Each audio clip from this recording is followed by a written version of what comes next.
কালক্ষেপণ না করে বর্তমান পরিস্থিতি বিবেচনায় শিক্ষার্থীদের দাবি মেনে নেওয়ার আহ্বান জানিয়েছে ট্রান্সপারেন্সি ইন্টারন্যাশনাল বাংলাদেশ টিআইবি।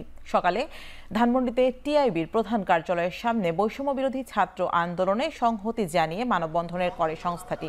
এ সময় টিআইবি নির্বাহী পরিচালক ডক্টর ইফতেখারুজ্জামান বলেন, মানবাধিকার লঙ্ঘনের দৃষ্টান্তমূলক জবাবদিহি নিশ্চিত করতে এবং জাতীয় ও আন্তর্জাতিকভাবে গ্রহণযোগ্য তদন্ত নিশ্চিত করতে জাতিসংঘের উদ্দেশ্যে কমিশন গঠনের আহ্বান জানান। সেই সঙ্গে দোষীদের শাস্তি নিশ্চিত করা সহ ১১ দফা দাবি জানান তারা।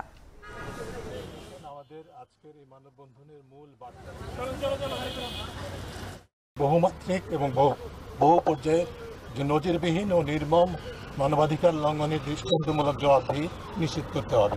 জাতীয় ও আন্তর্জাতিকভাবে গ্রহণযোগ্য তদন্ত নিশ্চিত করার জন্য জাতিসংঘের উদ্যোগে সম্পূর্ণ স্বাধীন কমিশন গঠন করার মাধ্যমে দোষীদের দৃষ্টান্তমূলক শাস্তি নিশ্চিত করতে হবে।